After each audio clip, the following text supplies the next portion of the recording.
अगर उस डब्बे में कुछ निकला, उसमें कोई राख होगी, तो जनता के सामने दिखाकर हम नदी में बहा देंगे, खत्म मामला। उनका वो the anniversary of when Gandhi passed away कर दिया। तो मैंने तभी इमीडिएट वो देख के लिखा था कि भाई तुम्हारी एआई को ज़रा बता देना, he didn't pass away, he was murder.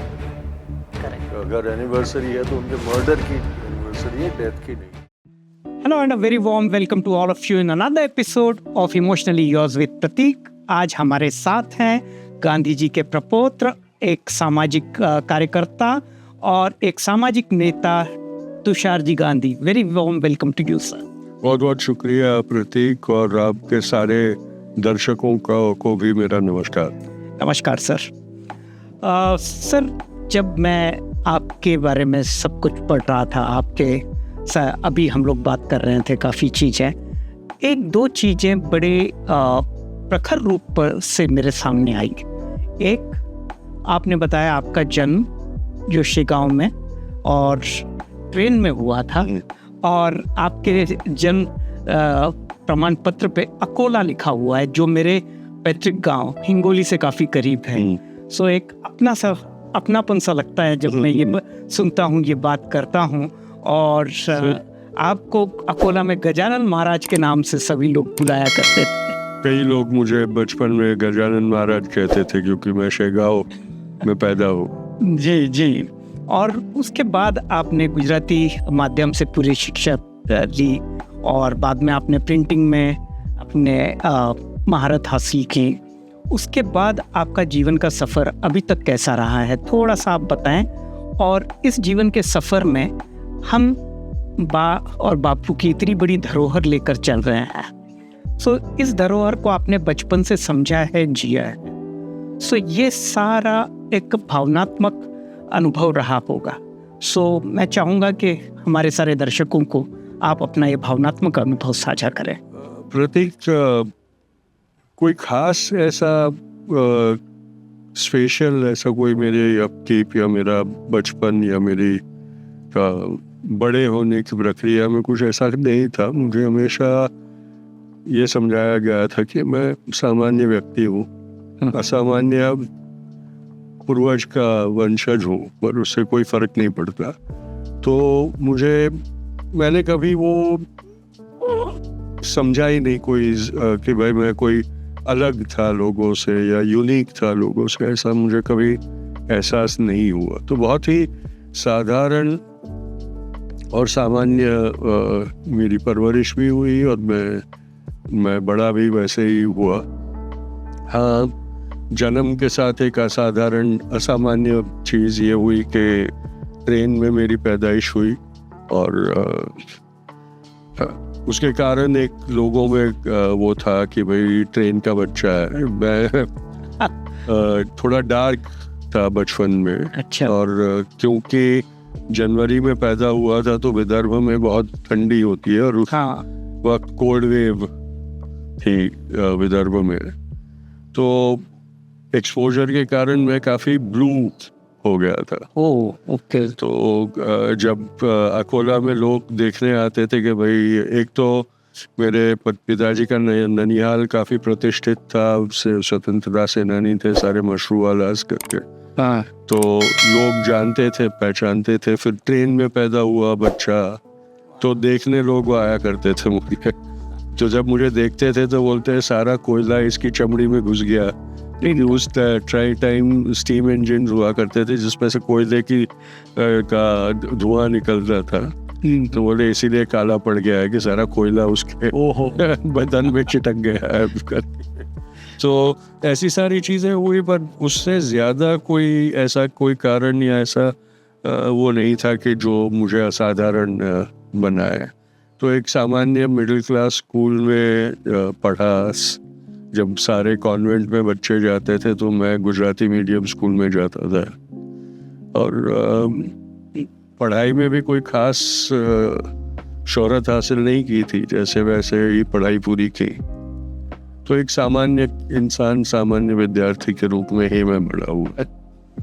ये आपके एक सादगी में जितने आसानी से आप बता रहे हैं,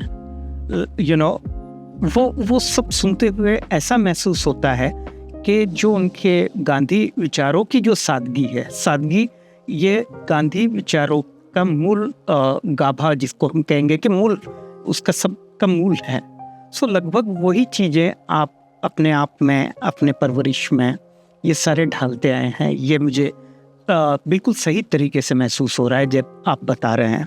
अब मैं दूसरे प्रश्न की तरफ आता हूँ कि जैसे जैसे आपका जीवन आगे बढ़ता गया और आप प्रिंटिंग की तरफ किस लिए आकृष्ट हुए? 12वीं में बहुत मजा किया, पढ़ाई नहीं की। अच्छा। तो परसेंटेज कुछ आया नहीं। अच्छा। और सारे एडमिशन्स के दरवाजे बंद थे। तो उस ज़माने में प्रिंटिंग इंस्टीट्यूट में कोई एडमिशन नहीं लेता था। तो मैं घूम रहा था शहर में कि भाई कहीं एडमिशन मिल जाए। देखा प्रिंटिंग इंस्टीट्यूट है, बोले चलो एडमिशन फॉर्म तो लेते हैं यहाँ जाके। तो एडमिशन फॉर्म लेने गए तो प्रिंसिपल साहब वहीं खड़े थे दरवाजे में। उन्होंने कहा कि फ़ी लाए हो? बोला नहीं, फ़ी तो नहीं लाए। तो बोले जाओ फ़ी ले आओ, अभी एडमिशन कर देते हैं। क्या बात है। तो my father used to work in Times of India, वो बगल में ही था।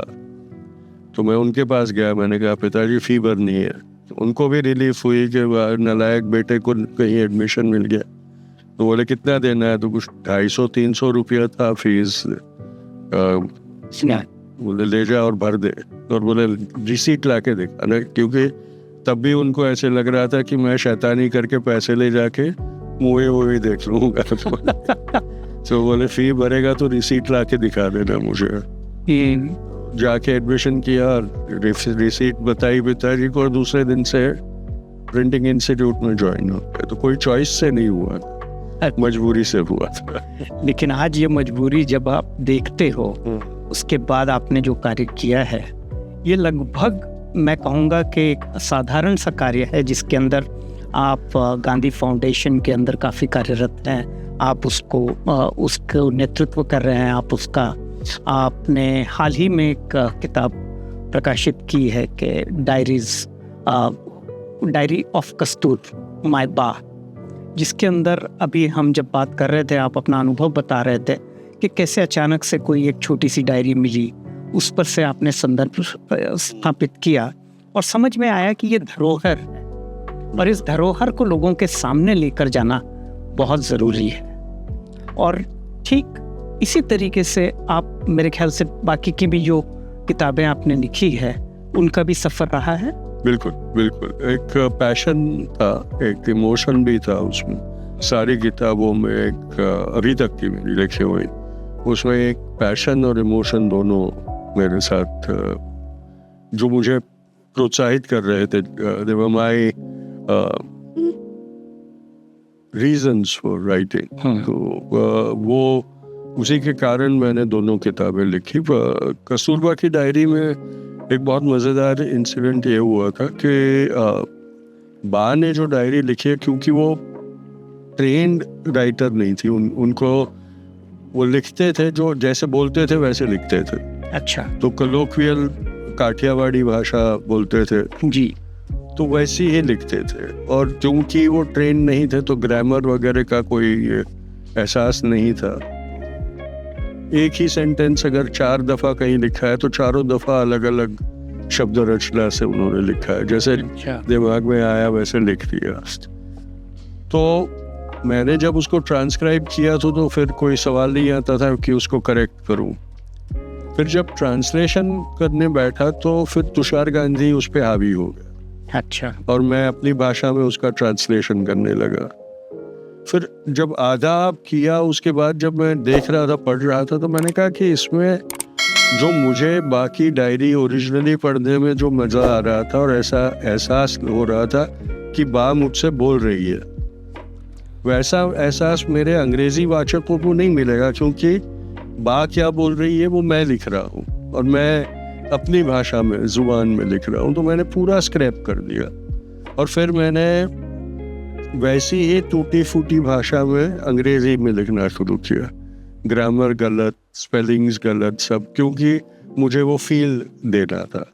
तो मज़े की बात ये हुई कि जब मैंने फर्स्ट ड्राफ्ट ख़त्म किया वो किताब का और पब्लिशर को भेजा, हार्पर कॉलिंस पब्लिश कर रहा था वो, तो मेरी एडिटर जो थी, जिसको वो मेरी मैन्युस्क्रिप्ट दी गई, उसने 2-3 पेज पढ़ने के बाद वो लौटा दी मुझे, बोलती है कि आपको शर्म नहीं आती है, ऐसी गंदी भाषा में आप लिखते हो, आपको लगता है कि हार्पर कॉलिंस जैसी पब्लिशिंग हाउस ऐसी अनाड़ी की भाषा में किताब छापेगा क्या?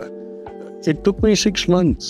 It took me 6 months to argue my case with them and finally convince them कि if I were to change, मैं अगर बाकी भाषा बदल के लिखता हूँ, सुधार के लिखता हूँ, तो वो मेरी डायरी बन जाएगी, वो बाकी डायरी नहीं रहेगी। अगर मुझे वाचकों को बाकी डायरी से अवगत करवाना है तो मुझे बाकी भाषा में लिखना पड़ेगा। फाइनली कॉम्प्रोमाइज ये हुई कि मैं एक ऑथर्स नोट लिखूं, जिसमें ये एक्सप्लेन करूं कि क्यों मैं ऐसी भाषा में लिख रहा हूं। और किताब के शुरुआत में उन्होंने वो ऑथर्स नोट छापी है कि भाई ये भाषा गलत है, टूटी फूटी है, अनपढ़ भाषा है, पर ये बाकी भाषा है और मैं चाहता हूँ कि बाकी भाषा में उनकी डायरी आप पढ़ें, इसलिए मैंने इसमें लिखा। तब जाके उन्होंने वो किताब छापी। और मज़े की बात ये हुई कि जितने भी लोगों ने पढ़ा, जितने भी क्रिटिक्स ने उसका रिव्यू लिखा, उन्होंने सब ने ये मुझे दाद दी कि मैंने उस किताब पर अपने आप को इम्पोज नहीं किया। मैं अदृश्य हो गया हूँ और सीधा बा को मैंने रीडर्स के साथ जोड़ दिया, जो मेरी एक मैं चाहता था कि वैसे हो। तो ये दैट वाज द पैशन, ये मेरा पैशन था कि ये मेरी किताब नहीं है, ये बाकी किताब है। जब आप ये एक अवधारणा थी लोगों में, या ये हम हमेशा से सुन चुके थे कि बा कभी पढ़ती लिखती नहीं थी या बा को पढ़ना लिखना नहीं आता था, लेकिन ये डायरी तो ठीक उसके विपरीत थी। बिल्कुल बिल्कुल। मतलब वो अपने भाषा में अपने तरीके से और सारी चीज़ें उस छोटी सी डायरी में लिख कर बता गई। गांधी विचारों के बारे में, बा के विचारों के बारे में, ऐसी कई अवधारणाएं। बिल्कुल। और आजकल तो कुछ ज़्यादा ही अवधारणाएं हमको सुनाई दे रही हैं, जो उनके समीक्षक हैं, जो विरोधी हैं, आलोचक हैं। आलोचक तो अब बचे नहीं, अब विरोधी हो गए हैं और काफ़ी प्रखर विरोधी हैं। तो वो जिस तरीके से जिस भाषा का उपयोग करते हैं, या जिस आक्रामकता से, मैं तो आक्रामकता तो नहीं कहूँगा, कि मैं ये कहूँगा कि एक तरीके का द्वेषपूर्ण भाव के साथ वो जब अपने सामने आते हैं, जब ऐसे विचार बार बार आते हैं, तब आपको कैसा महसूस होता है? क्योंकि ये बहुत पीड़ादायक भी है। जो मैंने जितना पढ़ा है, बापू की जितनी भी जीवनी पढ़ी है, और जो भी मैंने देखा है सत्य के काफ़ी करीब, और अब जब हम देखते हैं अवधारणाएं और असत्य, ये काफ़ी प्रमुख रूप से उसके अंदर बैठी है। जब ऐसी बातें हमेशा सामने चारों ओर इस तरह के वातावरण में हो रही हैं, तब आप कैसा महसूस करते हैं? शुरुआत में मुझे बहुत दुख होता था, गुस्सा भी बहुत आता था कि क्यों मुझे ये सब सहना पड़ता है। क्योंकि अगर आपके दादा, आपके पूर्वज को कोई गालियाँ दे, तो आप उनको डिफेंड कर सकते हैं, आप अपने तरीके से कर सकते हैं, और उस लोग कहेंगे कि हाँ भाई उसके पूर्वज को गाली देगा तो फिर ये तो भुगतना पड़ेगा। लेकिन मैं वो नहीं कर सकता। मैं अगर वैसा कोई रिएक्शन देता तो लोग मुझे मेरी टिका करते कि भाई गांधी का पोता हो के ऐसे बिहेव करता है। तो काफ़ी फ्रस्ट्रेशन होता था, काफ़ी दुख होता था, काफ़ी गुस्सा आता था। मेरी पहली किताब लेट्स किल गांधी जो मैंने लिखी, वो उस गुस्से का नतीजा था। मुझे किसी न किसी तरीके से वो गुस्सा निकालना था। मैंने कहा कि फिर अगर गुस्सा निकालना है तो उसका सबसे बेहतरीन तरीका होगा कि मैं जो सत्य समझता हूँ और जानता हूँ वो लोगों तक पहुँचाऊँ। बिल्कुल सही। तो वो किताब भी एक इमोशन के द्वारा ही लिखी गई और उसमें से वो हुआ। तो मैंने ये महसूस किया कि भाई मैं जो भी अच्छी तरह से करता हूँ, सफलतापूर्वक करता हूँ, वो एक पैशन के कारण करता हूँ। मेरे इमोशंस और पैशंस का एक संगम होके उसमें से ये क्रिएशन होता है। जी बिल्कुल।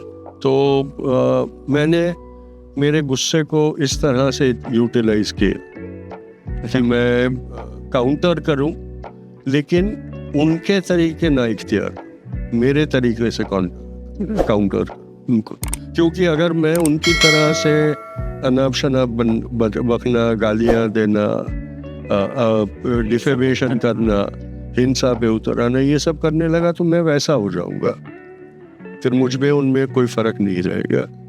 उनकी कमजोरी ये है कि वो विचारों के साथ टक्कर नहीं ले सकते, इसीलिए विचारों का प्रतिकार वो गोलियों से करते। तो मैंने कहा कि फिर मेरा हथियार में मेरा विचार और मेरी नॉलेज बना दूंगा। आपने अभी इस किताब का जिक्र किया, लेट्स किल गांधी। ये मैंने लगभग 2007-8 में पढ़ी थी ये किताब, और ये किताब में जितने अच्छे तरीके से आपने उसके बारे में सारी खोजबीन की, जो अनुसंधान आपने करके इस तरीके से आपने एक एक चीज़ को फोटोग्राफ और उनके सारे प्रमाणों के साथ आप दुनिया के सामने लेकर आए हैं, तो ये तो बिल्कुल एक अलग ही कहानी बताती है कि गांधी हत्या के बारे में। खासकर आप ये बता रहे हैं कि ये कोशिशें काफ़ी पहले से शुरू, बिल्कुल बिल्कुल, और ये कोशिशें एक विचार का नतीजा थी। ये कोशिशें किसी स्पर ऑफ द मोमेंट, जिसको हम कहेंगे कि एक लाक्षणिक प्रतिक्रिया के तौर पर नहीं आई थी, बल्कि इसके समकक्ष कई अलग अलग विचार चल रहे थे, और उस विचारों से जन्मे कुछ लोगों ने ये इस सारे षड्यंत्र को अंजाम दिया। 2 बार वो सफल नहीं हो सके, और तीसरी बार वो सफल। 5 बार 4 असफल प्रयासों के बाद 5वीं बार सफल हुए। 1934 से पूना से ही जो जिनका रिकॉर्ड है, वैसे जो उनके हत्या के प्रयास है, वो 1934 में पूना में पहली दफा जब उनकी गाड़ी पे हथगोला फेंका गया, जी, तब से वो वारदातें शुरू हो गई और कल्मिनेट हुई।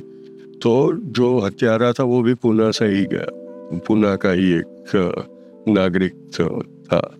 तो बापू की हत्या के साथ मेरे दोनों पूर्वज, बा और बापू, बा का देहांत और बापू की हत्या, दोनों से पुणे का संबंध, कनेक्शन रहा। बा आगा खान पैलेस में गुजर गई जी, और बापू को मारने वाला पुणे से गया। और आज हम इस एपिसोड को यहीं पुणे में शूट कर। बिल्कुल। सो पुणे से वैसे बापू का भी काफ़ी गहरा संबंध रहा है। बहुत इंटरेस्टिंग बात यह है कि बापू की सत्याग्रह की प्रेरणा हिंद भारत के स्वतंत्रता संग्राम की प्रेरणा के साथ भी पुणे जुड़ा जी। जब गोखले जी के कहने पर वो आए, और दक्षिण अफ्रीका से आने के बाद सबसे पहले गोखले जी से मिलने ही पुणे आए थे, और यहीं से फिर उनका सफर शुरू होता है, और सफर का अंत करने वाला भी पुणे का ही है।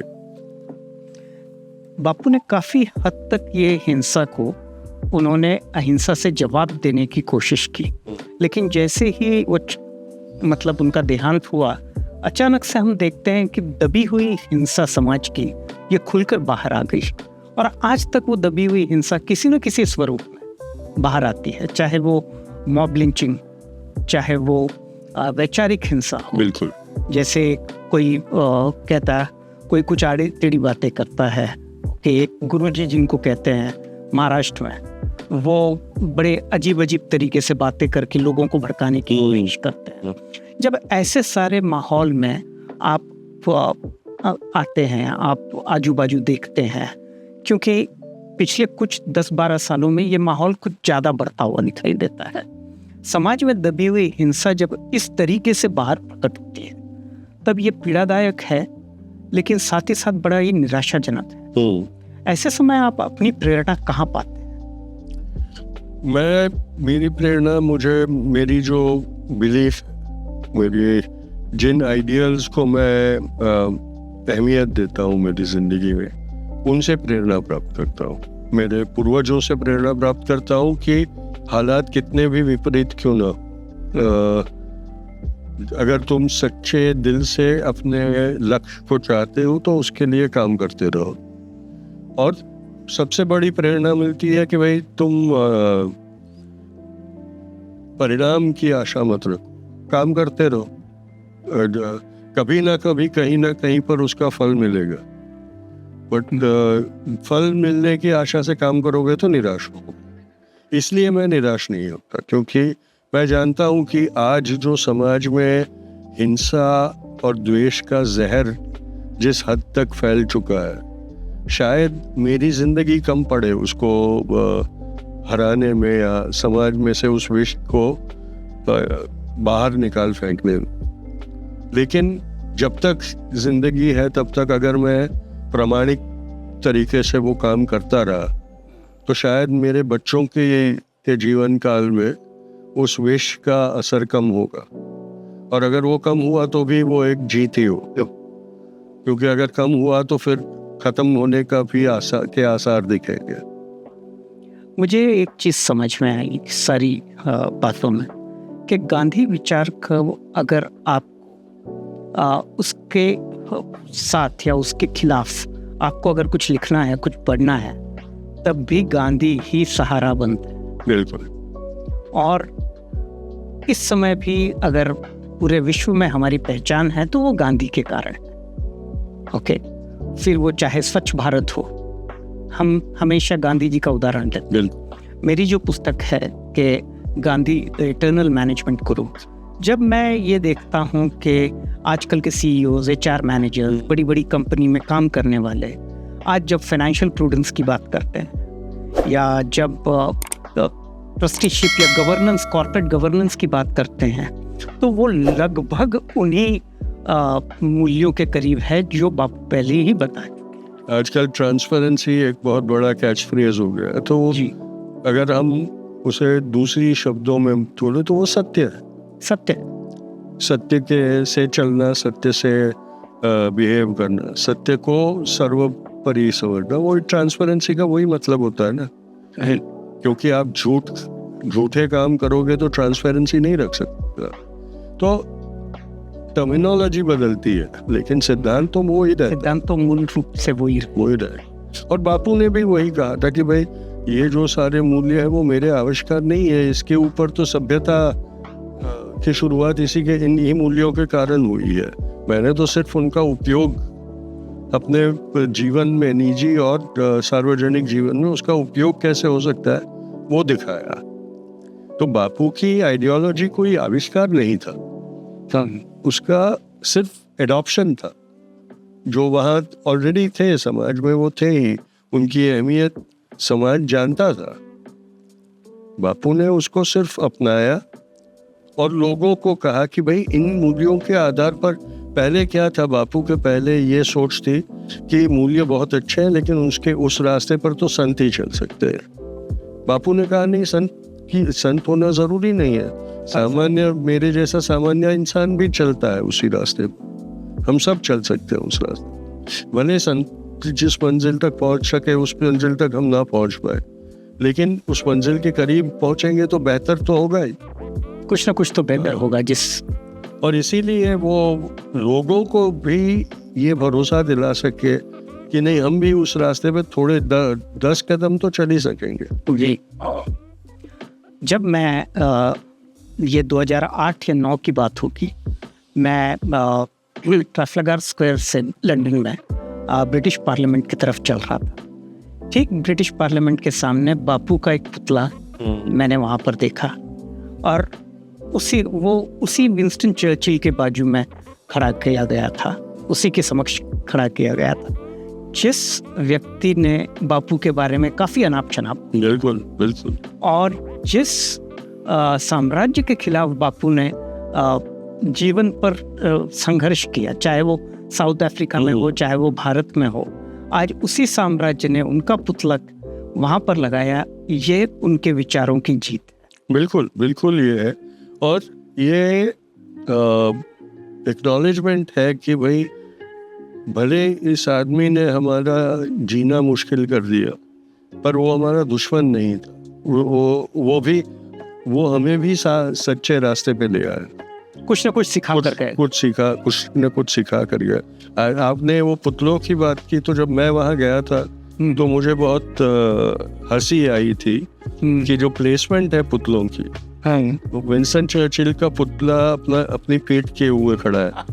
तो मैंने कहा कि ये अच्छा है कि बेचारे को नहीं तो सदा के लिए वो हाफ नेकेड फकीर को देखना पड़ता जिसको वो बहुत घृणा करता था। तो वो भी एक I think British sense of humour जो होता है वो तो उसका प्रदर्शन वहाँ भी दिखाई देता है कि पुतले भी उसी तरह से थे जैसे वो जिंदगी में हुआ करते थे। और जैसे आपने बताया कि गुस्से को सही तरीके से प्रदर्शित करना, उसके लिए आपने पुस्तक लिखी। बापू को जब पीटर मॉरिट्सबर्ग के स्टेशन पर फेंका गया था, जबकि फर्स्ट क्लास का टिकट उनके सामने था, उस गुस्से को उन्होंने एक आंदोलन का स्वरूप दिया और वो आंदोलन बढ़ते बढ़ते इतना बढ़ गया कि साउथ अफ्रीका हो या भारत हो, ओके, वो आंदोलन अपने आप में पूरी दुनिया के लिए मिसाल बना। बिल्कुल। जहाँ पर मार्टिन लूथर किंग हो, बराक ओबामा हो, वो आज भी उस आंदोलन से प्रेरणा लेते। सो जब ऐसी प्रेरणा और ऐसी चेतना आपको सदैव दिखती है और आप उन्हीं तरीके के सामाजिक कार्यों में कि जो अंत्योदय की जो भावना बापू कहते थे कि सबसे कमज़ोर सेक्शन के लिए काम करना, आप भी लगभग उन्हीं कामों में अपना जीवन यापन करते हैं। तो उन कामों के बारे में थोड़ा सा आप बताएं, और ऐसे गुस्से के कौन से प्रसंग थे जो आपके जीवन में आए और आपने वहीं उसी प्रसंग से या उसी तरीके के दूसरे प्रसंगों से अपने आंतरिक प्रेरणा थी? एक तो ये मेरी किताब के बारे में मैंने आपको बताया कि कैसे मेरे गुस्से को मैंने कन्वर्ट किया इस प्रयास को अंजाम देने। मैं ये नहीं कहता कि अब मुझे गुस्सा नहीं आता, गुस्सा अब भी आता है, लेकिन उस गुस्से को इस्तेमाल करने का अच्छा तरीका मुझे आ गया है। तो मैं अब आपने मॉब लिंचिंग की बात की, जब मॉब लिंचिंग का दौर चल रहा था और उसको बहुत ये प्रतिसाद मिल रहा था, कई लोग ऐसा कहते थे कि हाँ ये ज़रूरी है, ऐसा तो करना है, क्यों वो लोग ऐसा करते हैं, और जस्टिफिकेशंस हो रहे थे। तो मुझे बहुत बुरा लग रहा था कि मैंने कहा कि यार साधारण व्यक्ति अपने साधारण जीवन में अपने स्वाभाविक तरीके से कुछ कर रहा है और आप उसकी प्राइवेसी को वायोलेट करके उसको मारते हैं। उसको आपको क्या अधिकार है ये करने का? और अगर कोई सिटीजन ऐसा करता है दूसरे सिटीजन के बारे में, तो कॉन्स्टिट्यूशनली जो सरकार बनी है उसका भी कोई फर्ज बनता है इस ऐसी चीज़ों को ना होने देने का। पर मुझे समझ में नहीं आ रहा था कि मैं क्या करूं। फिर किसी ने मुझे कहा कि सुप्रीम कोर्ट में याचिका हो सकती है इसका। अब सुप्रीम कोर्ट का नाम बहुत बड़ा होता है, हम सबको हमेशा उसका डर लगता है कि भाई सुप्रीम कोर्ट कैसे जाए। पर मेरी जिंदगी में एक वाकया, एक किस्सा ऐसा हो गया था जिसने मुझसे सुप्रीम कोर्ट का डर, खौफ जो होता है वो निकाल दिया। अच्छा। मुझे ये पता चला कि उड़ीसा की एक बैंक के वॉल्ट में बापू की अस्थियों का एक कलश पड़ा हुआ है। अच्छा। तो मैंने कहा कि ऐसे कैसे, पहले तो डिसबिलीफ थी, मैंने कहा ऐसे कैसे हो सकता है। तो मैंने स्टेट बैंक के चेयरमैन को लिखा, उड़ीसा के चीफ मिनिस्टर और गवर्नर को लिखा। मैंने कहा कि आप लोग जो है वो ऐसे ओहदे पर है जो इस चीज़ को खरा खोटा समझा सकते हैं। तो गवर्नर और चीफ मिनिस्टर ने तो जवाब देना उचित नहीं समझा, पर स्टेट बैंक के चेयरमैन ने मुझे बुलाया उनके दफ्तर में बम्बई में हेडक्वार्टर्स में कि भाई तुम क्या चाहते हो। मैंने कहा वैसे सिंपल है, मेरे पूर्वज की अस्थियां हैं, अगर आपकी बैंक में पड़ी है तो मैं चाहूँगा कि उनको निकाल के उनको मैं उनका विसर्जन कर दूँ, जो मेरा अधिकार बनता है जी। तो मैं नहीं चाहता कि मेरे पूर्वज की अस्थियां ऐसे पड़ी रहे और उनकी अंतिम क्रियाएं अधूरी रहे चलते। तो जिस दिन मैं उनको मिला उसके दूसरे दिन मुझे लगता है होली थी या ऐसा कुछ था, तो लॉन्ग वीकेंड था, तो उन्होंने कहा कि भाई ठीक है मैं तहकीकात करवाता हूँ। मैंने कहा आपको तो तहकीकात करने की ज़रूरत नहीं है, आप अपने डेस्क से फ़ोन उठाइए, वो ब्रांच के मैनेजर को पूछिए, वो बता देगा आपको कि है कि नहीं। देख तो बोले मैं ठीक है अभी छुट्टा है, छुट्टी के बाद फ़ौरन मैं आपसे बताऊँगा। और फिर उन्होंने मुझे डॉक्यूमेंट्स भेजे सारे। कटक की जो स्टेट बैंक थी उसके वॉल्ट में ये डिपॉजिट, एक डब्बा डिपॉजिट करके रखा गया था जिसके ऊपर लेबल था कि इसमें गांधी जी की अस्थियां हैं। और उस जमाने में वो प्रोविंस हुआ करता था और प्रोविंस के प्राइम मिनिस्टर हुआ करते थे। हाँ। तो ये लिखा था कि भाई प्राइम मिनिस्टर के दफ्तर में से ये रखा गया है। अच्छा। मैंने कहा अब तो प्रूफ मिल गया कि है, तो फिर मैंने वापस चीफ मिनिस्टर और गवर्नर को लिखा कि भाई अब तो मुझे पता है कि ऐसा कुछ है, तो मैं चाहता हूँ कि उनको उसको बाहर निकाले और हम सब मिलकर किसी पवित्र नदी में उसको बहा। और मैंने कहा कि भाई ये तारीख, इस महीने की इस तारीख तक मैं आपके जवाब का इंतज़ार करूँगा, वरना मैं खुद उड़ीसा आऊँगा और वो अस्थियाँ निकाल के विसर्जन करके ही वापस आऊँगा। तो फिर भी उन्होंने कोई मुझे जवाब नहीं दिया। तो मैंने प्रेस में अनाउंसमेंट की कि मैं ऐसे करने वाला हूँ और बहुत उसको रिपोर्टिंग हुआ। फिर वो तारीख नज़दीक आई तो मेरी पत्नी ने मुझे पूछा कि तूने ऐलान तो कर दिया है, तूने टिकट विकेट बुक की है क्या? मैंने कहा नहीं, टिकट कौन करेंगे, जाना होगा तो कर देंगे वो। अगले दिन निकलना था। बोले कब करोगे? कल तो जाना है तुम्हें वहाँ। तो हम लोग एयरपोर्ट गए, वहाँ जाके टिकट बुक की सब। दूसरे दिन में निकल पड़ा। मुझे कुछ पता नहीं उड़ीसा में कौन है, कुछ नहीं, कुछ पता नहीं था। पर जब मैं बम्बई के एयरपोर्ट गया और चेक इन करने गया तो जो काउंटर पे बैठी थी लड़की, जैसे ही मैंने अपने आप को आइडेंटिफाई किया तो उसने किसी को मुड़ के कहा कि वो आ गया। अच्छा। तो मैंने इसका ही मैंने कहा क्या पता कुछ होगा। मैं चेक इन करके हफ्ते जाके बैठा। उतने में वो लोग मैंने देखा कि वो लड़की ने मुझे पॉइंट आउट किया किसी बुजुर्ग आदमी को। और वो बुजुर्ग आदमी आया और मुझे कहता है कि भाई मैं प्रेस रिपोर्टर हूँ। अच्छा। और मैं आपका इंटरव्यू करना चाहता हूँ। और वो दिख रहा था कि पुलिस वाला है। और मेरे पिताजी जर्नलिस्ट है तो मुझे पता था कि जर्नलिस्ट कैसे होते हैं। तो मैंने कहा यार तुम मुझे बेवकूफ़ मत बनाओ, तुम जर्नलिस्ट तो नहीं हो, तुम कौन हो मुझे बताओ। बोले नहीं साहब मैं तो जर्नलिस्ट है हूँ। तो अरे यार मुझे इतना बेवकूफ़ मत समझो। फाइनली उसने कहा कि हाँ मैं पुलिस से हूँ और आपकी हिफाजत के लिए आया हूँ। मैंने कहा मुझे क्या हिफाजत की ज़रूरत है? बोले नहीं ये हमारा फ़र्ज़ है ये वो। और वो मुझे जाके प्लेन में सीट तक बिठा के आए। अच्छा। तो फिर मैंने कहा कि ये क्यों हो रहा है, तो थोड़ा घबराहट हुई क्योंकि तब तक कोई ऐसा मुझे तजुर्बा नहीं था। मैंने कहा क्या मैं उतरूंगा तभी पुलिस वाले मुझे खड़े रहेंगे पकड़ने के लिए? उन दिनों भुवनेश्वर की डायरेक्ट फ्लाइट नहीं हुआ करती। अच्छा। तो नागपुर जाना पड़ता था, नागपुर से दूसरी फ्लाइट लेके जाना पड़ता था। नागपुर में मेरे कुछ रिश्तेदार थे। हाँ। तो मैंने उनको ये वाकया बताया। तो वो तब के वहाँ के सीबीआई के जो डायरेक्टर थे नागपुर के, हाँ, उनको पहचानते थे। बोले चलो हम उनको मिलते हैं, पूछते हैं क्या है। अच्छा। तो हम उनको मिलने गए तो उन्होंने कहा कि नहीं कोई दिक्कत नहीं है, तुम जाओ, ये रूटीन।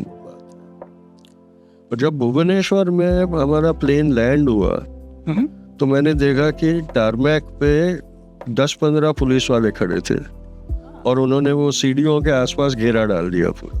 ओह। और कुछ सीनियर ऑफिशियल्स भी खड़े थे जो देख रहे थे प्लेन में से उतरने वाले। मैंने कहा चलो अब तो ये रिसेप्शन कमेटी भी है तो अब तो हम गए काम से। और क्योंकि मैं किसी को जानता नहीं था और कोई मुझे नहीं जानता था तो मैंने बापू की स्केच वाला टी शर्ट पहना था। अच्छा। तब उन दिनों में टी शर्ट और जीन्स पहना करता था हमेशा। तो मैंने कहा कि यार आज के ज़माने में बापू के टी शर्ट कौन पहनता है? हाँ। तो कोई देखेगा, अगर कोई मुझे ढूंढ रहा होगा तो उनको आसानी हो जाएगी मुझे ढूंढने की।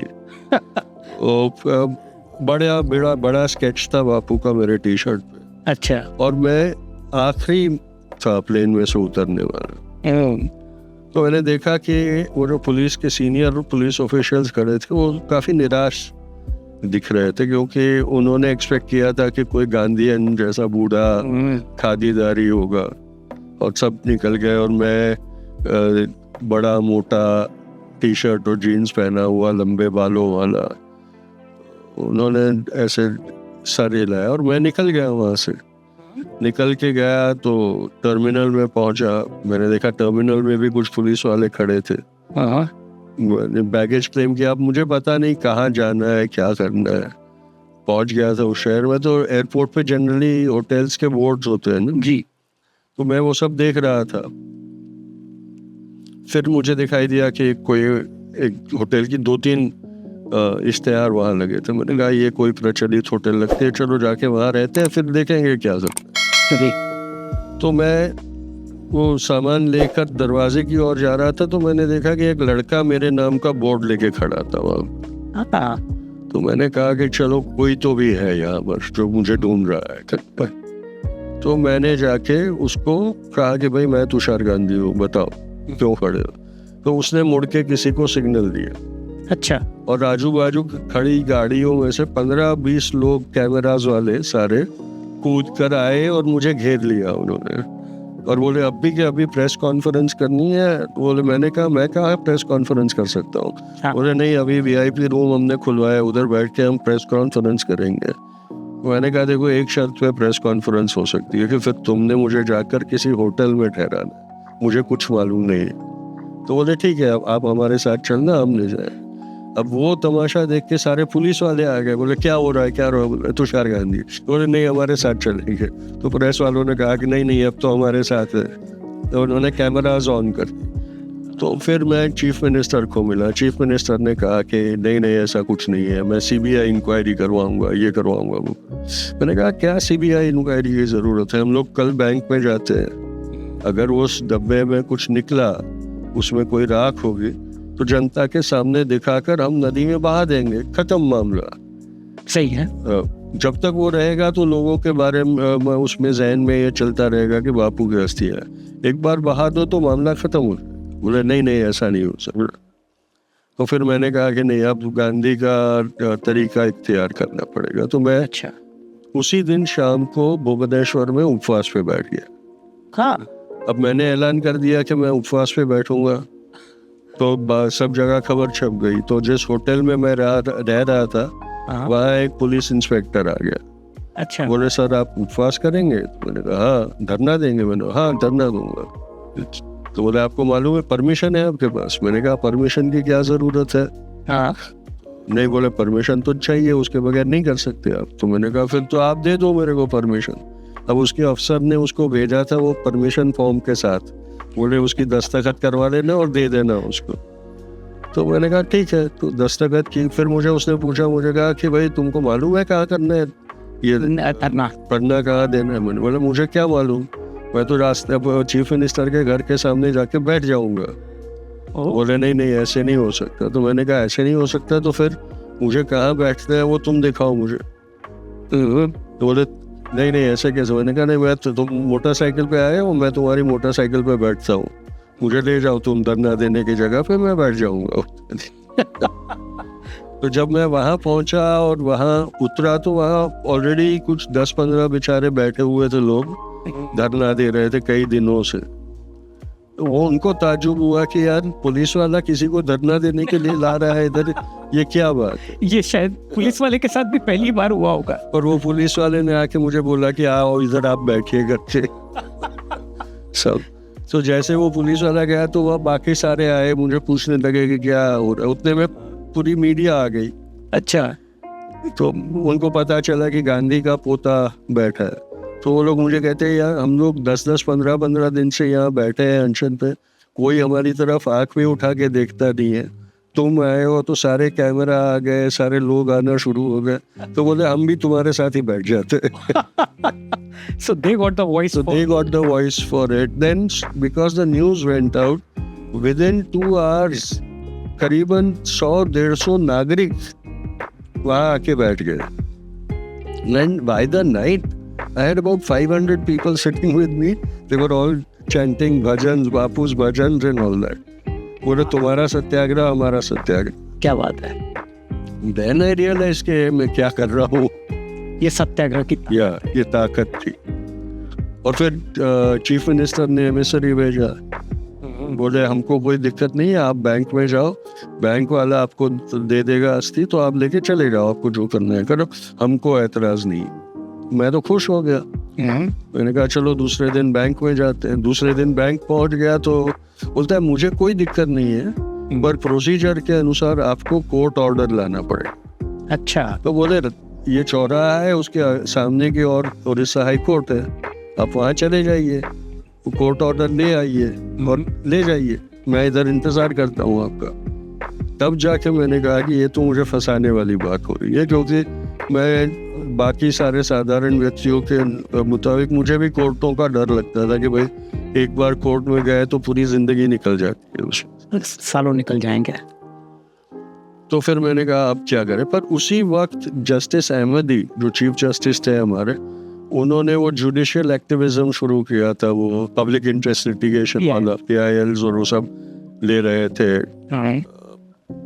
तो मैंने कहा कि यार मैं उनको ही लिखता हूँ कि भाई ये मेरा केस है, आप फैसला करो. तो मैंने बैठकर करीबन 6-7 पन्नों का पूरा वो लिखा, कैसे हुआ, क्या हुआ, मैंने क्या किया, मैं क्या चाहता हूँ, और स्पीड पोस्ट में चीफ जस्टिस को पोस्ट कर दिया. अच्छा, और फिर दूसरे दिन वहाँ से राजधानी पकड़ के दिल्ली पहुँच गया मैं. अब मैं इतना नाइव था, जिसे अंग्रेजी में नाइव कहते हैं जी. मुझे लगा कि यार ये तो मैं जाऊंगा, चीफ जस्टिस थप्पा मार के ऑर्डर दे देंगे, मैं निकल जाऊंगा वापस.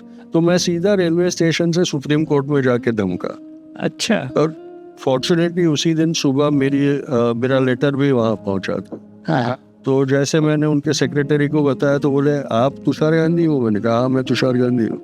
बोले आपका लेटर आज ही मिला है, चीफ जस्टिस को हमने पुटअप किया. तो मैंने कहा मैं मिलना चाहता हूँ उनसे, चीफ जस्टिस से. अच्छा, तो वो बोले वो तो व्यस्त है अभी. तो मैंने कहा ठीक है मैं बैठता हूँ, जब उनको टाइम मिले मुझे मिल जाए. वो मतलब आप सीधे तरीके से चीफ जस्टिस से ही मिलना चाह रहे थे वहाँ. मैंने कहा मुझे और किसी से क्या काम. फिर उसने मुझे कहा कि नहीं ऐसे नहीं, आप बैठिए, मुझे पूछना पड़ेगा. तो मैंने कहा ठीक है मैं बाहर बगीचे में बैठा हूँ, अगर वो बुला ले तो बुला लेना. And I went and sat down over there. Then the secretary came out and he said साहब मिलना चाहते हैं आइए. And he took me to Justice Ahmadi's chambers. Long and short of it was कि he said कि भाई हमको study करना पड़ेगा, फिर हम एडमिट करेंगे, उसके बाद प्रोसेस होता है. मैंने कहा मैं कल आ जाऊँ वापस. हे भगवान. तो बोले नहीं इतनी जल्दी नहीं होता, आप वापस घर जाओ, आपको हम इंटीमेट करेंगे. फिर घर आया, फिर कोर्ट प्रोसीडिंग्स चले. फिर मुझे कहा कि आप काउंसिल अपॉइंट करो. तो मैंने कहा अब तो मुसीबत. तो तब मेरी कोई माली हालत अच्छी नहीं थी. तो बम्बई में मैं जो टॉप लॉयर्स थे जो सुप्रीम कोर्ट में अपीयर करते थे, उनके पास जाने लगा. उस जमाने में वो लोग 50,000 से 1,00,000 रुपया पर appearance, every day of appearance they were asking for that. मैंने कहा मुझे तो मेरा घर बार सब बेच देना पड़ेगा इनकी फीस में. जी. तो मैंने वापस चीफ जस्टिस को लेटर लिखा कि भाई I can't afford a council and I don't need a council, मेरा स्ट्रेट फॉरवर्ड केस है. तो मैं आपसे इजाज़त चाहता हूँ कि आप मुझे मेरा केस आर्ग्यू करने की परमिशन दे दो. He gave me the permission and then the date came up in court. अब उसके पहले जब उन्होंने स्टेट बैंक और गवर्नमेंट उड़ीसा को बोला कि भाई इसका जवाब हमें दो इस अपील का, और मेरी अपील उन्होंने भेजी उनको, तो दोनों ने अपनी अपनी तरीके से सफाई दी. उड़ीसा गवर्नमेंट ने कुछ 40-50 पेज का एफिडेविट सबमिट किया जो मुझे दिया गया एज अ कंप्लेनर. जब मैं वो पढ़ रहा था तो मैंने देखा कि 2-3 जगहों पे उन्होंने बापू की हत्या की तारीख को 30 जनवरी की जगह 30 अप्रैल 1948 लिखा था. तो मैंने कहा अब तो पकड़े गए, अब हम छोड़ेंगे नहीं इसको. जी. तो जब दिन आया और मैं वहाँ गया, तो तो उनकी सारी दलीलें सुनने के बाद जस्टिस ने मुझे कहा कि भाई तुम क्या बोलना चाहते हो बताओ। मैंने कहा साहब आप देखो उनका एफिडेविट पढ़िए, और मैंने वो page numbers paragraph numbers quote किए। मैंने कहा कि यहाँ इनको ये तक मालूम नहीं है कि बापू की हत्या कब की थी। हम सब समझते हैं कि बापू की हत्या 30 जनवरी को हुई और उड़ीसा गवर्नमेंट क्लेम करती है कि 30 अप्रैल को। तो भरे कोर्ट में जस्टिस अहमदीन ने मुझे कहा कि mister Gandhi please don't have such high expectations from our bureaucracy. Wow ये जस्टिस खुद कह रहे हैं। जैसे जस्टिस खुद कह रहे हैं ये। तो फिर मैंने कहा कि अब तो मैं जीत गया, अब मेरी उसमें आएगा फैसला जी। तो उसके बाद फैसला आया, उसके बाद भी लड़ाई लड़नी पड़ी मुझे। और फिर फाइनली 97 की जनवरी की 30 तारीख को मैंने त्रिवेणी संगम में बापू की अस्थियों का विसर्जन किया। तो इन संघर्षों में भी, इसमें भी मुझे कई बार निराशा आती, कई बार मैं रोया। मैंने कहा यार मैं एक सादी चीज मांग रहा हूँ, क्यों मुझे परेशान कर रहे हो? मुझे दे दो, अस्थियां दे दो, मुझे देनी नहीं है तो मेरे साथ चलो, हम उसको विसर्जित कर देते, मामला खत्म हो जाएगा, क्यों इतना परेशान कर? तो कई बार फ्रस्ट्रेशन आता था और फिर अंदर से वो होता था कि नहीं ये तो करना ही है, अब तो छोड़ना ही नहीं, चाहे जो हो जाए, लड़ता रहूंगा, करता रहूंगा। तो ये जो पैशन था, हाँ, वो भी एक तरीके से एक गुस्सा था। उस निराशा से उत्पन्न हुआ गुस्सा कि भाई मैं इतना लाचार क्यों हो गया? Why should I be so helpless? If I will do it, if I'm committed. तो कई इंसिडेंट्स ऐसे हुए और उसमें से मैंने फिर धीरे धीरे अपने आप को, जो बापू सोल पावर कहते थे, हाँ, उसको मैंने एक शक्ति के रूप में महसूस करना शुरू किया कि हम ही अपने केंद्र के अंदर। बिल्कुल मुकद्दर का सिकंदर जो बोलते हैं ना, सिकंदर, वो वही फीलिंग, जो जज्बा था वो समझ में आने लगा। वाह। सो ये इस पूरे वाक्य ने आपको कई चीजें बताई, जैसे धरना और प्रदर्शन की ताकत, सत्याग्रह की ताकत। बिल्कुल। दूसरे, जब आप सच कह रहे हैं और उस सच को बार बार दोहरा रहे हैं, तब सामने वाले का देखने का नजरिया अपने आप बदल सकते हैं। बिल्कुल। और तीसरी, आपकी नैतिक विजय उसी समय हो जाती है जब आप सही तरीके से उस चीज को बता रहे हो। इसी वाकये में एक दूसरा भी बहुत मजेदार इंसिडेंट हुआ था कि जब आखिर में उड़ीसा से वो अस्थि कलश लेके निकलने का वक्त हुआ, तो जिस चीफ मिनिस्टर ने मेरे रास्ते में सबसे ज्यादा रोड़े डाले थे जी, उसने अपने सेक्रेटरी से फोन करवाया कि भाई तुषार गांधी जब अस्थि लेके निकलेगा तो मुझे आने देगा या मुझे मेरा अपमान करेगा। तो मैंने कहा कि भाई देखो, तुमसे मेरा झगड़ा हो रहा था, पर तुम इस राज्य के मुख्यमंत्री हो, तुम्हारा एक ओहदा है और उस ओहदे को सम्मान देना ही चाहिए, और तुम्हारे राज्य से मैं ये अस्थि कलश लेके जा रहा हूँ तो तुम्हारा हक बनता है आने, तो यू आर मोस्ट वेलकम। तो फिर वो आए और फिर उन्होंने ऐसे दिखा दिया जैसे वो तो पहले से मेरे भागीदार थे इसमें और हम दोनों साथ में लड़ रहे थे और सब, और काफ़ी बड़ा प्रदर्शन किया। बैंक से हम लोग गार्ड ऑफ ऑनर के साथ ट्रेन पर गए, वहाँ हमको यूनियन गवर्नमेंट ने एक ट्रेन पूरी बोगी दी थी, अच्छा, जिसमें हम वो लेके इलाहाबाद गए। वहाँ थे, जब ट्रेन में चढ़ने का वक्त आया तो क्या हुआ था कि मैं 15 दिन पहले गया था और हर रोज सरकार की तरफ से मेरे रास्ते में रोड़े डाले जा रहे, और एक जुडिशियल मैजिस्ट्रेट जो था, हाँ, उसको जिम्मेदारी दी थी कि इसको हराओ, इसको निष्फल बनाओ, हर रोज कुछ ना कुछ उसको परेशान करो। वो बेचारा करता रहता था। जब मैं ट्रेन में पहुंचा तो एक औरत आके मेरे पैर में पड़ी और रोने लगी। मुझे ताजुब हुआ, मैंने कहा कि ये क्यों रो रही है आप मेरे पैर पकड़ के? तो मैंने उसको खड़ा किया, बोलते मैं तुमसे एक ही, तुम मेरे भाई हो, तुमसे एक वरदान चाहती। तो मैंने कहा क्या बात करती हो, बताओ, समझाओ मुझे क्या है। तो बोले मेरे पति ने तुमको बहुत परेशान किया है और जो तुम्हारा अधिकार है वो करने से तुमको रोका, तुम्हारे पूर्वजों की अंतिम क्रियाएं करने में तुमको बाधा डाली। बोले इससे बड़ा महापाप कुछ नहीं हो सकता, और अगर तुम उसको श्राप दोगे तो मेरा पति बचेगा। तो बोले भाई हो तुम मेरे पति को बख्श दो। मैंने कहा क्या बात करती हो तुम, मैं ऐसा कोई काम क्यों करूं? मैं जानता हूं कि तुम्हारा पति किसी का हुक्म पाल रहा है, उसकी कोई मजबूरी है, वो अपने दिल से मुझे परेशान नहीं कर रहा।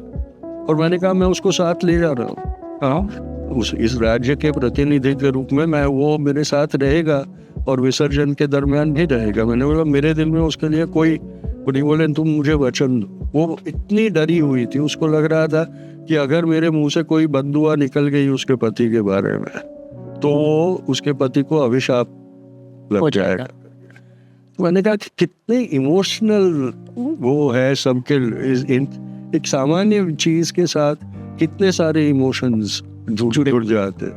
बिल्कुल। तो it taught me a lot of things. That incident taught me a lot of things in my life. उस पे फिर फिल्म बनी, रोड टू संगम नाम की। अच्छा, आपको अब फिल्मों की बात निकली है, फिल्मों का सिलसिला, मुझे याद पड़ता है हे राम में आपका एक रोल हम लोगों ने किया। सो हे राम जिस तरीके से वो पूरी मूवी बनी थी और जिस तरीके से हर चीज़ उसके अंदर दिखाई गई, ओके, कई चीज़ों से कई लोग सहमत हो सकते हैं, नहीं हो सकते हैं, वो अलग बात है। लेकिन आपको जब वो रोल आपके पास आया तब आपको क्या लगा? मुझे बहुत आश्चर्य हुआ था क्योंकि इसमें भी एक बड़ी हिस्ट्री है। मैंने एक वेबसाइट चलाता था mahatma.org.in, जो पहली वेबसाइट थी जिसके ऊपर बापू के जीवनी के बारे में सारा इंफॉर्मेशन था। उसमें बुक्स थी और चीज़ें थी, प्रेस रिपोर्ट्स थे, फोटोज थे, सब थे। उसकी मुझे बहुत मदद हुई जब मैंने किताब लिखी। हाँ, कई लोगों को हुई। और आज जो गांधी पे वेबसाइट्स है उसमें कई जगहों पे जो हमने मटेरियल डिजिटाइज किया था उसको उन्होंने लिंक्स बना के उसमें डाल दिया। हमारा मकसद ही वो था कि रेप्लिकेट होती रहे वो।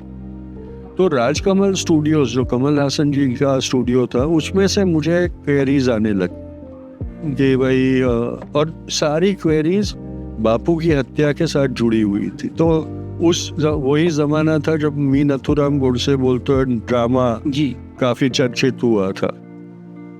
तो मुझे डर लगने लगा कि भाई कमल हासन भी अगर ऐसा कोई फिल्म बनाता है तो वो नथुराम का रोल प्ले करेगा। तो चाहे कितना भी उसे विलनस बताए, कमल हासन का सुपरस्टारडम उसको हीरो बना ही देगा। तो बहुत डर लग रहा था। फिर एक दिन अचानक उनका मुझे मैसेज आया कि कमल साहब बम्बई में है, आपसे मिलना चाहते। तो मैंने कहा चलो जाके मिल लूंगा और तब जाके मेरी एंग्जाइटी उनको बताऊंगा। तो बम्बई में लीला होटल में वो ठहरे थे और मैं उनको वहाँ मिलने गया। तो मैं बैठा था और जब वो रूम में से निकले तो जब मैंने उनको देखा तो मैंने कहा कि तुम तो बड़गे के जैसे बने हो, तुम नथुराम नहीं लग रहे हो। तो उन्होंने कहा कि तुमको कैसे लगा कि मैं नथुराम बनूंगा? मैंने कहा कमल हासन अगर बापू की हत्या की फिल्म बना रहा है तो बापू तो नहीं बनेगा, तो नथुराम ही बनेगा, ऐसा मैंने सोचा। फिर उन्होंने कहा कि भाई I want you to play a role in my. मैं हंस दिया, मैंने कहा मैं एक्टर थोड़ी हूँ। तो बोले नहीं तुमको एक्टिंग नहीं करनी है, तुमको अपने आप को ही अदा करना है। तो मैंने कहा छोड़ो ना यार, किसी एक्टर को ले लो और बोल दो तुषार गांधी का रोल कर ले। तो बोले नहीं तुमको ही आना है। तो वहाँ वैसे मुझे लिया गया उसमें और काफ़ी परेशानी हुई वो करने में। मेरा सारा फिल्मों का ग्लैमर ख़त्म हो गया क्योंकि उसमें कितनी तकलीफ और कितना हार्ड वर्क है वो दिखने को मिला मुझे। सो वो एक अलग अनुभव अपने में रहा है। और जब मतलब मी नथुराम गोडसे बोलते हैं, आपने उसका उदाहरण दिया। अब ये से मैं उस व्यवस्था की तरफ जाता हूँ जहाँ एक सोची समझी व्यवस्था की तरीके से, चाहे वो नाटक हो, चाहे वो फिल्म हो, चाहे लेख हो, चाहे अलग अलग भाषण हो, गांधी विचारों को हमेशा हीन बताने की एक प्रक्रिया शुरू हुई और इसके अंदर ये बाकी का सारा मीडिया भी काफ़ी महत्वपूर्ण रोल अदा कर रही। सो जब ऐसे सारे तरीके आप लोग देखते हैं तब क्या मन में आता है? तो मीडिया का देखिए, एक वक्त था जब media was a pillar of democracy. जी।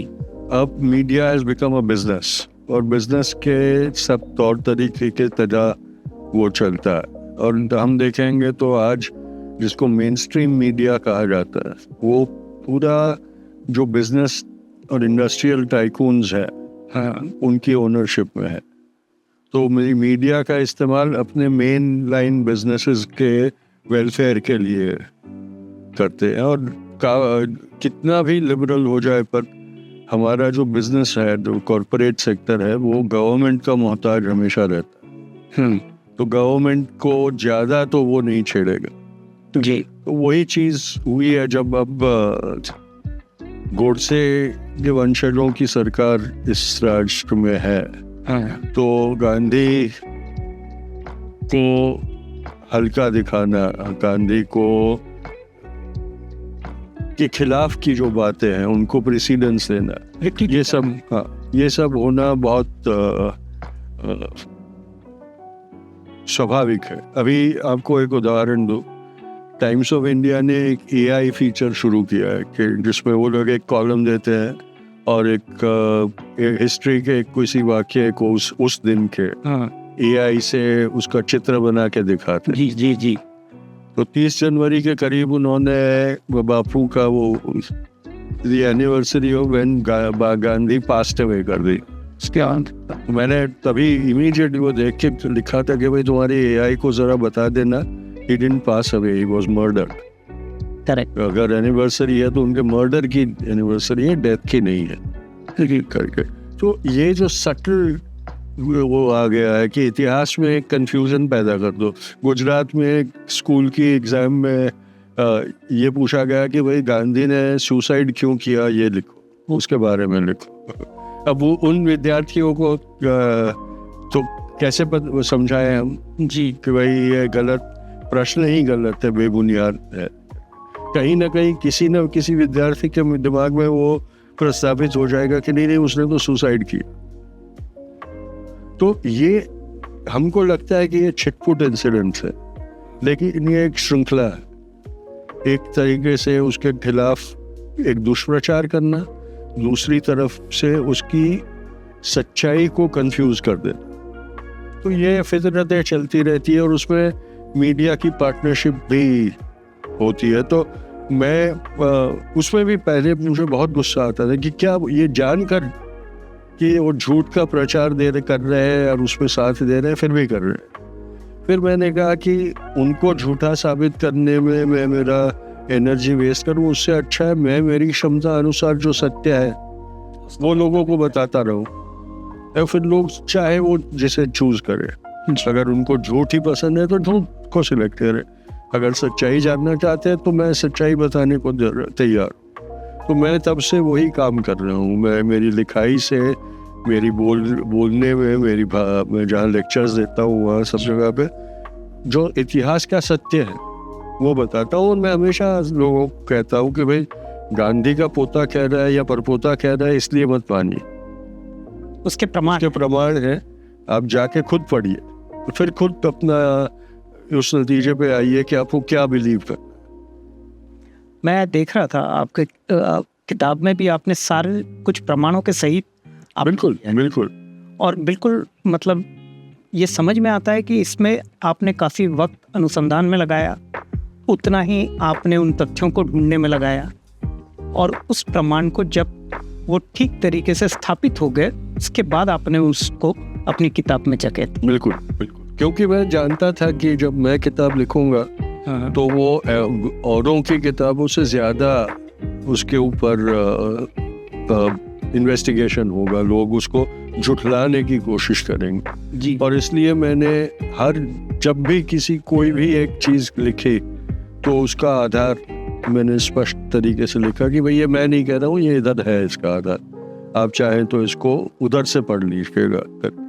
और कई लोगों ने किया, कई लोगों ने ये किया। कई जो हिस्टोरियंस थे उन्होंने मेरी किताब पढ़कर कहा कि ये तो हम सब जानते थे, तुमको लिखने की क्या ज़रूरत थी।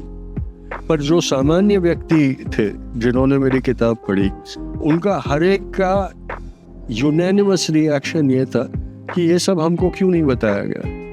हमको क्यों इस सब की जानकारी नहीं? क्योंकि ये सारी चीज़ें अलग अलग जगहों पे अलग अलग तरीके से लिखी गई और लिखी पड़ी हुई है। आप पढ़ेंगे तो बापू की ऑटोबायोग्राफीज जो है, जो दूसरों ने लिखी है, वो अगर 1000 पेज की बायोग्राफी है तो 998 पेज उनकी जिंदगी के होते थे। 902 पेजेस होते थे जिसमें 30 जनवरी का ब्यौरा दिया जाता था और उनकी हत्या का फाइनल सेंटेंस होता था कि शाम की प्रार्थना के वो निकले, कातिल नथुराम गोडसे ने रास्ता रोका और 3 गोलियां मार दी। बस वो हत्या के बारे में इतनी ही जानकारी हुआ करती थी लोग। जब मैंने किताब लिखी और ओरिजिनल किताब जो आपने दिखाई उसमें 1000 पत्ते हैं, हाँ, तो लोगों ने कहा कि यार तू 1000 पत्ते भर के लिखेगा क्या? मैंने कहा मैंने किताब नहीं लिखी है, मैंने बापू की हत्या और उसकी साजिश की एनसाइक्लोपीडिया लिखी है कि किसी को भी जो भी पहलू से उसकी जानकारी प्राप्त करनी है वो किताब उठा ले, उसमें वो जानकारी उसको मिल जाएगी, तो उसको 10 जगह पे जाने की ज़रूरत नहीं। इसके बाद 5 किताबें लिखी गई बापू की हत्या पे आधारित, सारी की सारी मेरी बुक पे बेस्ड है। वाह, क्योंकि उनको कहीं और जाना ही नहीं, एक संदर्भ मिल गया। बिल्कुल सीधा वो मेरी किताब पढ़ी, उसमें से संदर्भ उठाया, वो संदर्भ देखा और किताब बन गई उनकी। वाह, ये जब मतलब वो उस किताब के बारे में मैं जब देख रहा हूँ तो केवल उस एक दिन या उसके आसपास की घटनाएं नहीं है, जबकि 4 पहले की घटनाएं जो 1934 से ये पूरा सिलसिला आरंभ, बिल्कुल आपने लगभग वहाँ से उस चीज को बताया है कि कैसी कड़ियाँ जुड़ती गई है और उन कड़ियों को जोड़कर आपने ये किताब को प्रस्तुत। बिल्कुल बिल्कुल। अब और जिस तरीके से आप गांधी फाउंडेशन के बाकी के समाज कार्य कर रहे हैं, जरा मैं चाहूँगा कि हम हमारे दर्शकों को आप उन समाज कार्यों की भी जानकारी दें। देख, मैं अभी कोल्हापुर से आ रहा हूँ। हाँ, कोल्हापुर में अवनी नाम की एक संस्था है जिसके साथ मेरे पिताजी जुड़े हुए थे, जो बच्चों के लिए काम करता है, बच्चों के अधिकारों के लिए काम करता है, खास करके बिलो पॉवर्टी लाइन की फैमिलीज के जो बच्चे हैं जो बंधुआ मजदूर के रूप में मजबूर हो जाते हैं अपना बचपन बेच देने के लिए, उनको रेस्क्यू करने में, उनको उनके अधिकारों से अवगत करने में और उनकी अधिकारों की लड़ाई लड़ने में वो सक्रिय रहा। तो पिछले 24 सालों से मेरे पिताजी ने उनको सपोर्ट किया। अच्छा। और करीबन 4-5 जस्ट कोविड के पहले हमने एक उनके लिए एक इमारत बनवाई कोल्हापुर के पास, जहाँ से आज मुझे पिकअप किया गया जी, जहाँ करीबन 100-150 लड़कियों को घर मिल सके, वैसी एक इमारत मेरी माँ की स्मृति में हमने वहाँ बनवाई। मेरे पिताजी 2 साल पहले वहीं पर उनका देहांत हो गया। अपने जीवन के आखिरी महीना अमेरिका से यहाँ आकर वहीं रह रहे थे और उन्हीं बच्चियों के बीच में 2 मई को उनका देहांत हुआ था। तो 2 मई के लिए मैं वहाँ गया था और अब हम लोगों ने वाशी करके सबब है, हाँ, नवी मुंबई नहीं, कोल्हापुर के ही बाहर, कोल्हापुर के पास। अच्छा। कोल्हापुर के ही बाहर वाशी करके एक गांव है, उसमें 5 एकड़ जमीन ली है और वहाँ ऑर्गेनिक फार्मिंग और वोकेशनल ट्रेनिंग की एक फैसिलिटी हम क्रिएट करने वाले हैं, ताकि क्योंकि ये जो बच्चे होते हैं ये इमिग्रेंट लेबर्स के, उनका एजुकेशन बहुत सफ़र करता है जी, पॉवर्टी के कारण और माइग्रेटरी लाइफस्टाइल के कारण। तो स्कूलों में जाते हैं आजकल, वो बच्चों को मूलभूत अधिकार में शिक्षा मिलती है, तो वो स्कूलों में तो जाते हैं, लेकिन उनका स्कूलिंग बहुत इंटरप्टेड रहता है, तो वो अपने पीयर्स के साथ कीप अप नहीं कर सकते और ड्रॉप आउट जब होते हैं तो कुछ भी उनके पास नहीं होता करने के लिए, सिवा के अपने माँ बाप के रोजगार में जुड़ जाए और उसी पॉवर्टी की घंटी में पिसते रहे वो लोग। तो मैंने सोचा कि क्यों ना उनको हम ट्रेड सिखाए, कुछ क्राफ्ट सिखाए, ताकि उनके हाथों में कुछ हुनर मिल जाए, और अगर उनको स्कूल में से ड्रॉप आउट होना पड़ता है तो उस वक्त वो लोग ये ट्रेड या क्राफ्ट करके अपना जीवन बेहतर कर सके। तो अब वो प्रक्रिया में हम लोग हैं, तो वो काम करते हैं। फिर पॉलिटिकल एक्टिविस्ट हूँ मैं, तो और पॉलिटिक्स के से ज़्यादा मैं हमारे जो संवैधानिक मूलभूत तत्व है उनको हमारे समाज में हावी रखने के लिए और संविधान का महत्व लोगों को समझाने के लिए काम करता हूँ। तो वो एक मेरा सिविक काम चलता है। नफ़रत के खिलाफ मोहब्बत का संदेश लेकर भी मैं जाता हूँ, वो काम चलता रहता है। तो महात्मा गांधी फाउंडेशन के अलावा भी अभी हमने एक संगठन शुरू किया है, हम भारत के लोग करके। संविधान के ही पहले 3 शब्दों को लेकर हमने वो किया है, जो नफ़रत की राजनीति के खिलाफ काम करेगा। सोसाइटी में मोहब्बत का संदेश और संवैधानिक मूल्यों का संदेश लेके एक रैशनल कॉन्स्टिट्यूशनल डेमोक्रेसी बनाने के लिए काम करेगा। तो ऐसे मेरे प्रयोग चलते रहते हैं। मेरे जो लोग हैं, मेरे एसोसिएट्स हैं, उनके साथ मिलकर, क्योंकि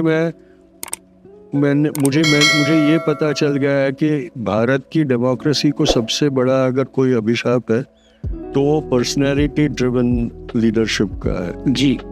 और अगर हमारे स्वतंत्रता संग्राम को हम देखें तो उसकी सफलता एक कलेक्टिव लीडरशिप के कारण मिली है।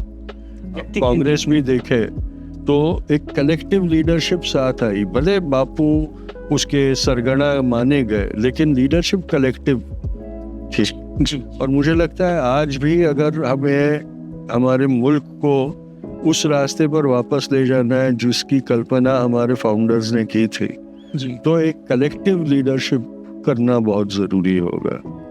और इसलिए मैं वो कोशिश में हूँ कि हम एक कलेक्टिव लीडरशिप का ऑल्टरनेटिव हमारे मुल्क को आज पेश करें। ये एक बहुत ज़रूरी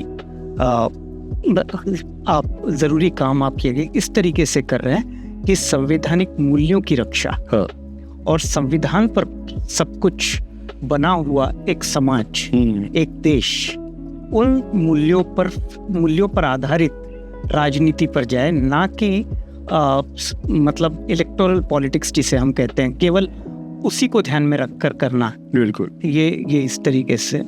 और आप मतलब जलगांव में भी गांधी फाउंडेशन का काम कर रहे हैं, जहाँ पर आप उनसे सारी जो गांधी जी से संबंधित धरोहर है उसको ढूंढने का काम, उसमें अनुसंधान का काम सब आप। मेरा एक दूसरा पहलू एक सोशल एक्टिविस्ट का भी है जी। मैंने कहा कि मेरे दिमाग से जो सुप्रीम कोर्ट का डर था जी, वो मिट गया जी। तो मैं कई मामलों पर सुप्रीम कोर्ट को अप्रोच करता हूँ कि जब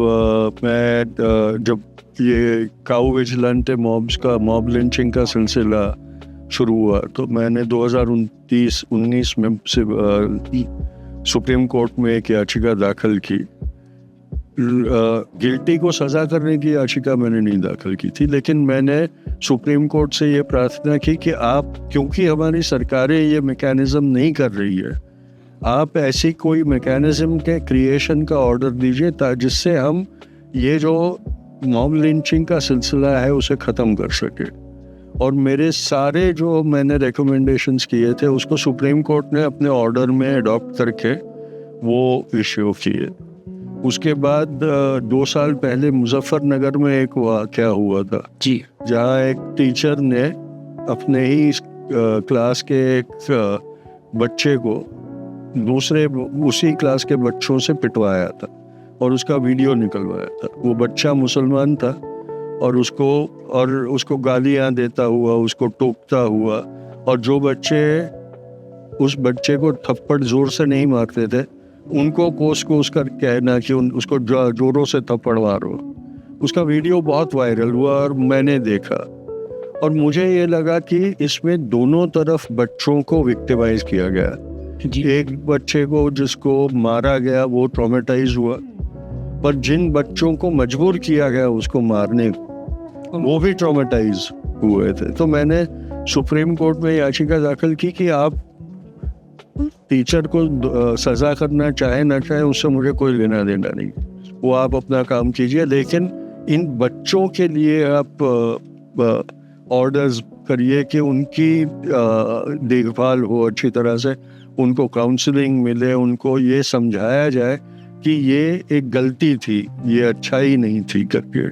और वो उसमें भी मुझे सफलता मिली कि सुप्रीम कोर्ट ने सारे मेरे जो रिकमेंडेशंस थे वो कबूल कर लिए, और जिस बच्चे को मारा गया था उसके एजुकेशन की जोगवाई की जिम्मेदारी उन्होंने, वो एक बहुत साधारण परिवार का है, तो उसकी पढ़ाई की पूरी जिम्मेदारी उन्होंने स्टेट गवर्नमेंट पे डाली और कंटिन्यूसली सुपरवाइज करके वो इंश्योर कर रहे हैं कि वो सारी बातें की जाए ठीक तरीके से। तो ऐसी चीज़ों में भी मैं काम करता हूँ कि जहाँ बदला लेने की नीति ना हो, लेकिन वो जो सिचुएशन है, जो बापू ने कहा था ना कि don't hate the evil doer, hate the evil, तो मैं उस इवल के खिलाफ, जो सांप्रदायिकता का, घृणा का, नफरत का जो एक इवल है, हाँ, उसके खिलाफ मुहिम लड़ रहा हूँ। उससे प्रेरित होकर जो लोग काम कर रहे हैं उनको सजा देना ना देना वो एक दूसरी जिम्मेदारी है, मेरी जिम्मेदारी नहीं है। मेरी जिम्मेदारी है कि वो पाप ही नष्ट हो जाए, उसके समूल परिवर्तन के लिए काम करना चाहिए। तो मैं वो रास्ता भी इख्तियार करता हूँ, सिर्फ ये नहीं कि भाई रास्तों में उतर आए, नारेबाजी की और घर चले गए। एक ठोस तरीके से, एक ये भी मुझे लगता है कि बापू ने जो रचनात्मक कार्य की बात की थी जी, ये भी एक रचनात्मक कार्य है कि समाज में आए दूषणों को सुधारने की हम कोशिश करें। जैसे मैंने पहले कहा था कि समाज में दबी हुई हिंसा बार बार इस तरीके से जब प्रस्तुत होती है, हम इमोशनल इंटेलिजेंस में एम्पैथी, संवेदना जिसको कहते हैं, इसके बारे में हमेशा बात करते हैं। और मुझे खुशी है कि मैं एक ऐसे व्यक्ति से बात कर रहा हूँ जो एक संवेदनशील मन दिखाता है, और उनके सारे प्रकल्पों में, उनके सारे कार्यों में ये साफ तौर पर झलकता है, चाहे वो जुडिशियल एक्टिविज्म हो, सोशल एक्टिविज्म या और संवैधानिक एक्टिविज्म हो।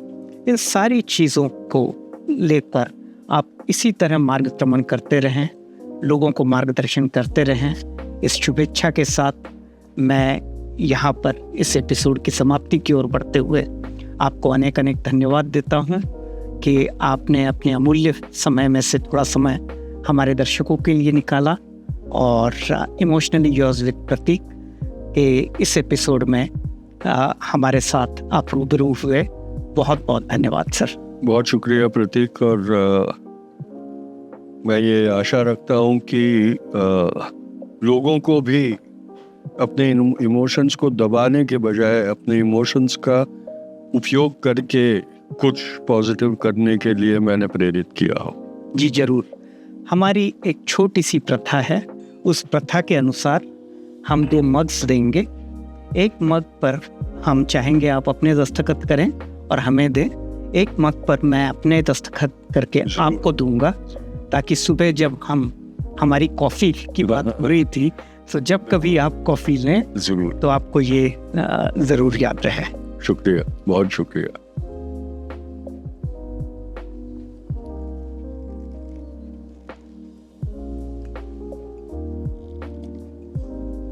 पहले मैं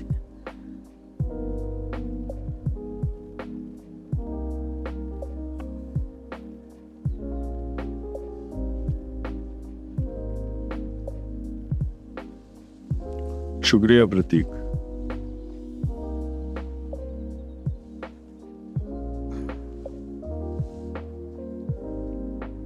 शुक्रिया, बहुत बहुत शुक्रिया।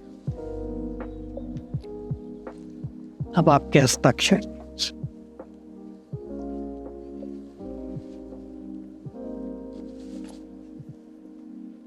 ये पहली बार मैं कॉफी मग को हस्ताक्षर कर रहा हूँ।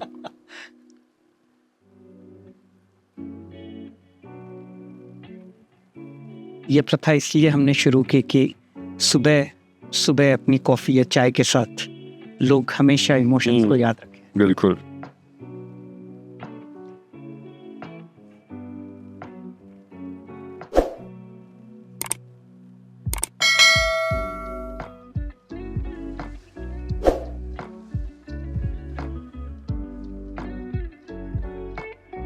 बात।